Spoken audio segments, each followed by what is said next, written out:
we'll call the Support Services Committee to order, please. I'd like a motion to approve the minutes of last month's meeting. Mr. Montesi, seconded by Ms. Sieber. All those in favor? Aye. Opposed? Carried. With that, we'll turn it over to Amy. I just have one small resolution this morning. It's kind of a housekeeping thing. I'll start with...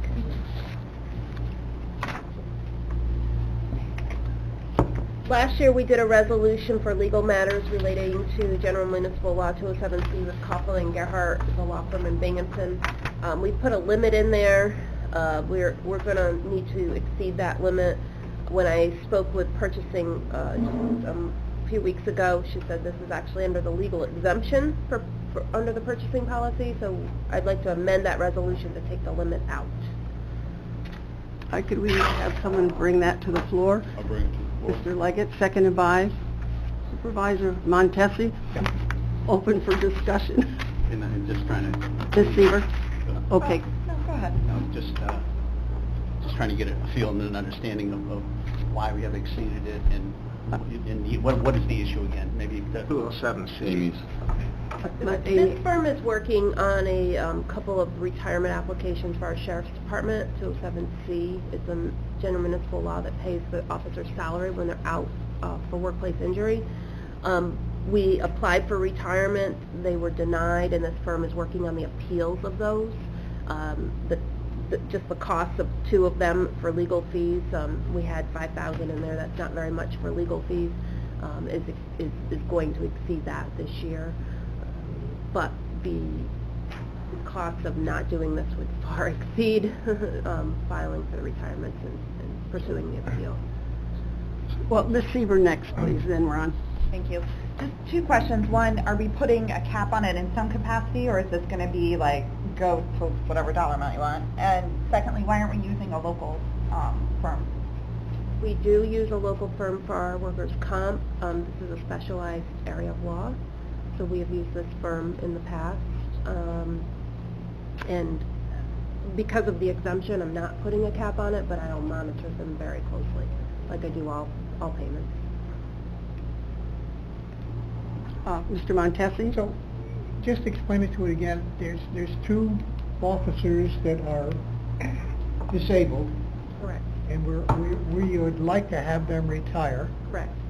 They are capable of retiring. I mean, in other words, they put their time in, Correct. and they don't want to. I don't know that if they want to or not, but we, as the employer, have rights to file for their retirement, which would remove them from the payroll. I think the sheriff may have talked about in his meeting. He's got two officers that are still on payroll, so which would free up the positions, and thus you would have to pay overtime. If we remove them, has that been decided to do? The retirement was denied. The retirement system did not believe they should be retired. Oh, the state retirement. Correct. Right. So now we're going to fight the state. Correct. Why would we want to fight the state? And the reason we would not want to bring these two gentlemen back on is... We can't. We can't. They can't perform the essential functions of the job, nature of their injuries. Why would the state... Does the state feel they are capable, and we feel they're not capable? I can't speak for the state, but I can say once they become disability retired, then the state pays the freight, and until then we pay it. Ms. Sieber? I guess my question then is for our county attorney. Is there not, in the future, I understand, let me reword it. Right now I understand we're using this company, but in the future, are there law firms here that are not qualified to handle it? This is a very, very specialized technical area, and this particular firm does just about all this work throughout the state. One of the principals teaches the courses where the self-insurance administrators attend to learn about this. We are much better hands with this particular firm. Yeah. So I guess my follow-up to that then is because they do it all over the state, we must have some idea of a roundabout cost. I'm a little uncomfortable with an open-ended dollar figure. Is there a suggestion you would make to, I mean, worst case scenario, then you just have to come back in a few months if you exceed this, but otherwise, I mean, you're kind of giving a blank check to a law firm, and no offense, but I'd rather not do that. None taken.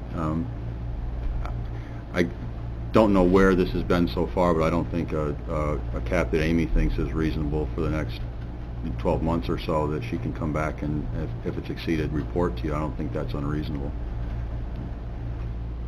Mr. Leggett? Do you have a line item in your budget for legal expenses for this? I don't have a budget like you're used to. I don't have appropriations because of the fund, but we do have an expense code that we pay legal fees out of.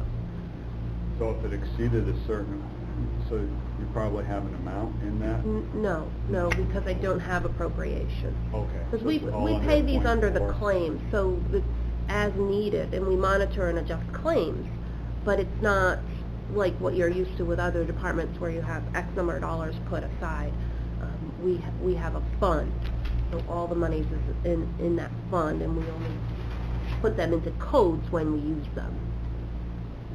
Mr. So the Montesi? $5,000 figure was something that we approved originally? Correct. Okay, so, and how much have we spent of that? We've spent nearly all of that, and there's a doctor's testimony fee coming up that will exceed that in itself. So do you think another 5,000 would handle it? No, I think we're probably, I'm just guessing, but I think we're probably closer to the 20,000 mark Oh. with the two cases. That's good to know. I don't know, if you know, I wasn't prepared to give you a number, but Yeah. I think that would cover the end of the year, but I don't know. You know, doctors set their testimony fees as they see fit. So what would happen if it was reversed? Suppose these two guys wanted to retire. Would the state deny them that too? I believe so, yes.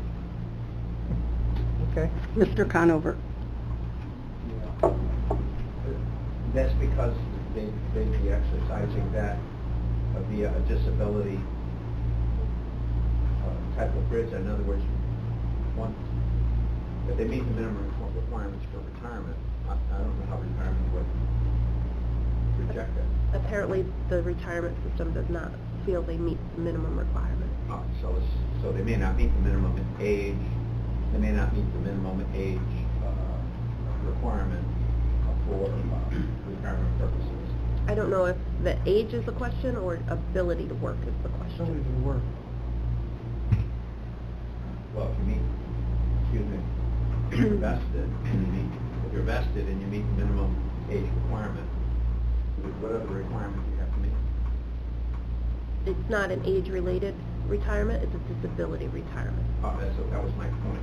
So it's more of an automatic kind of thing. Not an automatic, but Not it's automatic. coming from the disability track as opposed to a normal retirement progression. Then we just passed legislation dealing with healthcare on this, didn't we not?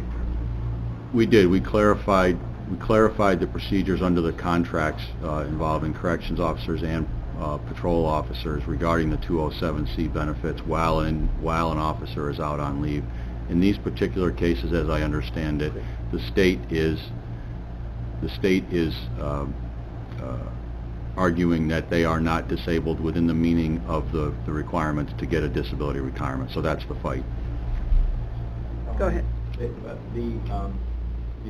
accrual under retirement, that doesn't fall into 207C.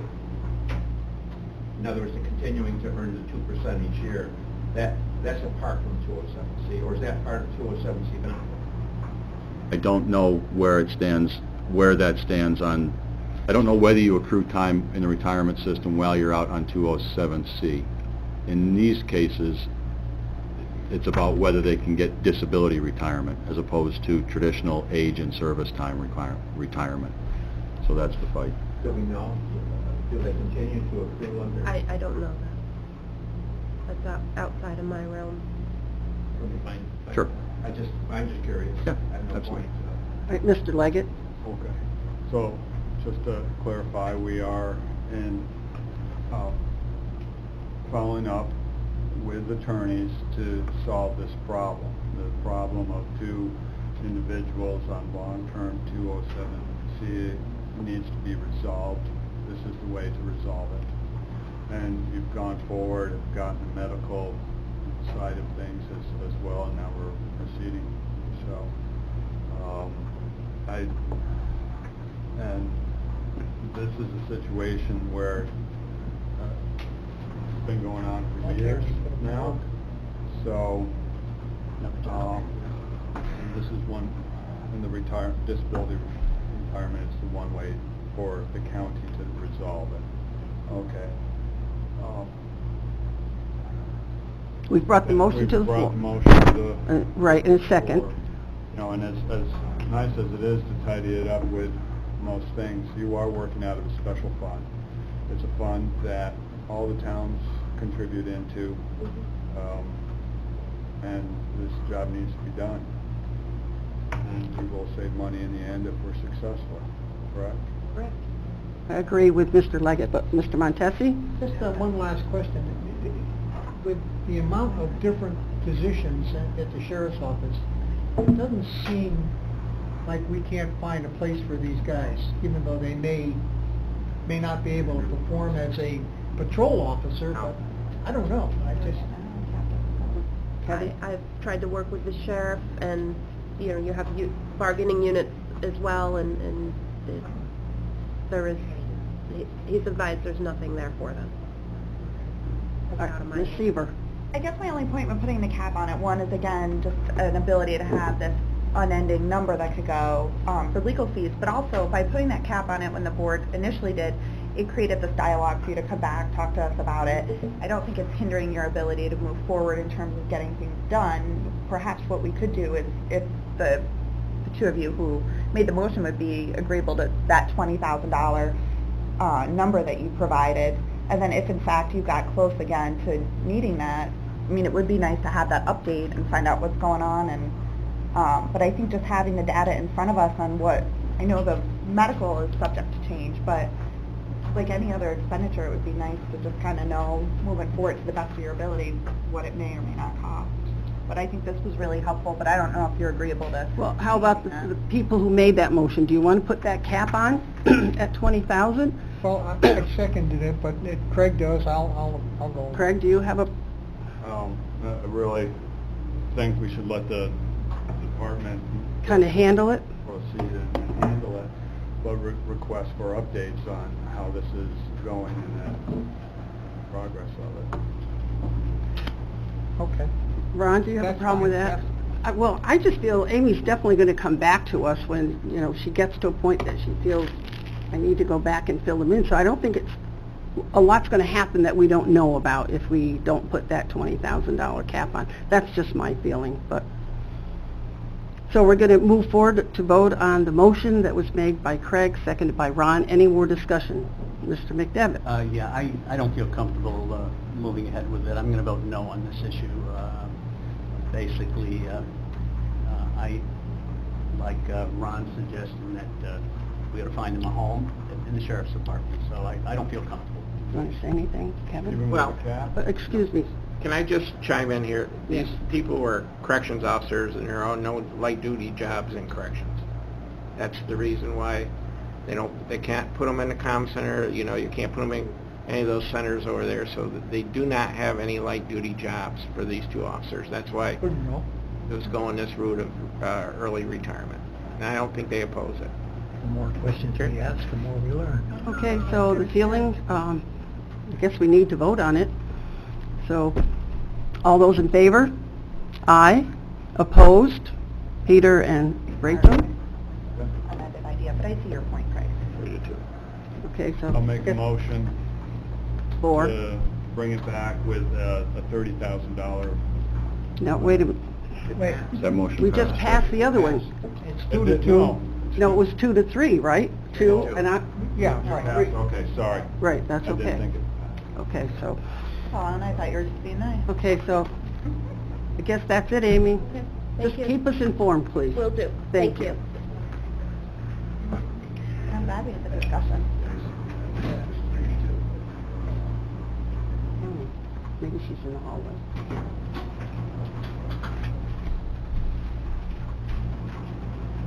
I mean, we don't necessarily see it as oversight. I mean, you're not so convinced she'll come back and regularly.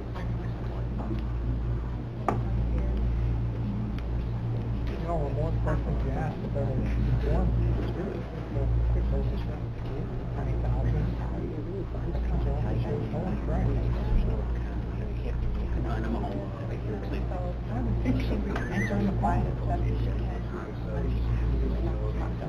So that's the only reason I've heard about it.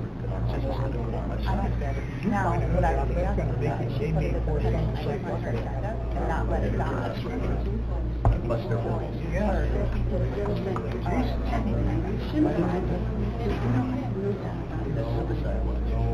Is she coming?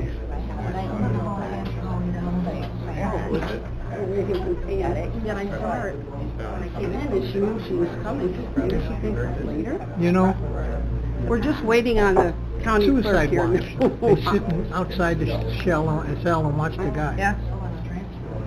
That seems like light duty to me, but I guess it must be that if they do hang themselves or something. It's not like I can say. Well, yeah, but I mean, like, I would think that if he does try to do, like, you'd have to be able to respond and get in and remove the guy or girl from whatever Yeah. they're doing. They probably Okay, can't. that's true.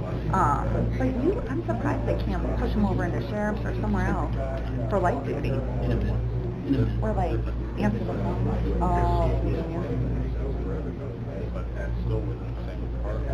No, I know why they're fighting for it, because that disability retirement, so much more. You get 3/4 pay instead of 50% pay, and you get for the rest of your life. So it's 3/4 of the current pay. So retirement, whereas you get your 50% of comp, and it stays at that, and you get your COLA. Well, if you did put them to But if work, then you you're- force them to make the decisions. Well, if you're retired disability, you get 3/4 of the current pay, not your retirement pay for the rest of your life. So that's why they're fighting so hard for disability retirement. That's a huge difference. Because they'll never work again. So the state's position is, we're gonna have to pick up the tab. Right. Well, they have to be disabled within their meaning of disabled, and these guys, for a while, the sheriff had But it's tried like having Medicaid. light duty, and because they worked for a little time of light duty, the state is saying if you had it for a day, you have to continue to have But we're it. so far behind in our claims that, like, so the county keeps paying the whole tab when it should have been kicked over to the state. Good deed goes unpunished. Instead of us getting our, part of it's the state, part of it's the county, but by the time 8 months go by, it should have been the state. And the county's paid a couple times because we can't get to the claim. That's the problem. When or how it ever gets fixed, but. Now, are these guys being represented by attorneys? Not at a committee meeting. I would think that they'd have an attorney as well. I'll just mention that. Or is that what's happening next year? A couple months, let us know. Okay? We're talking about it because we have. She doesn't want to come and the whole idea of she's been burned in the past. So. Good morning. That's Got all kind of low down there, didn't I? You thought you did. That's where all the county money is. That'd be good. Back the question, Mm-hmm. for healthcare, Okay, now they all have a copy? I will. Okay, yep, then we'll be all set. What's that? Oh, yeah. Good morning. Frank, hello. Right, anybody was hurt? Sorry for being down there. It's like suddenly I was like, I thought it was good. And somebody else next to you? Ron. Okay, Don Lehman gets an agenda. Don Lehman. Otherwise, These guys are cooperating. They've I don't care. cooperated the whole way. They've applied and everything. It's just that the state's saying, well, no, we're gonna pay the freight, so we're fighting on it. well, there must be an All right, if we're all set, we'll continue on then. Pam is here, is ready to go.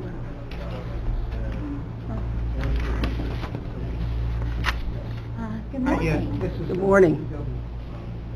I apologize for the delay.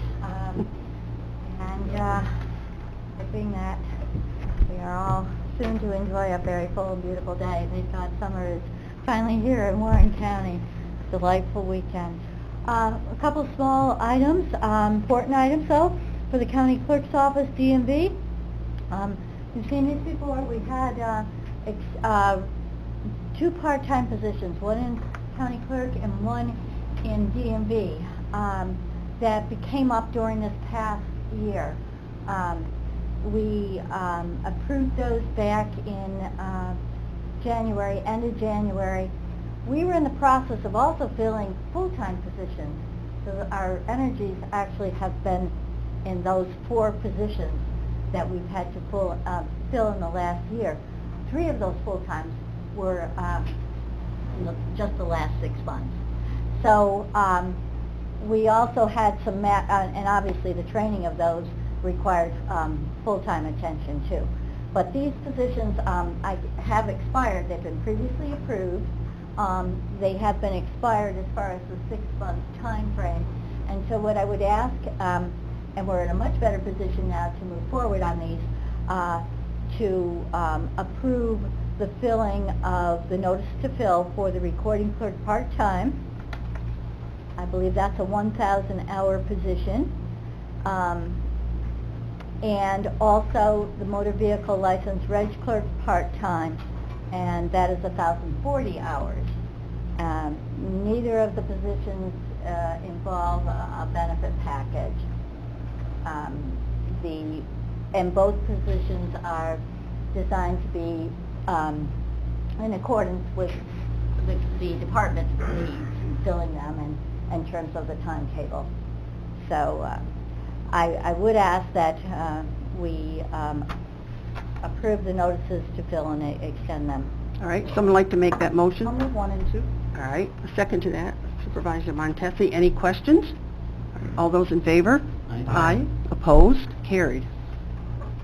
Okay, thank you very much. Mhm.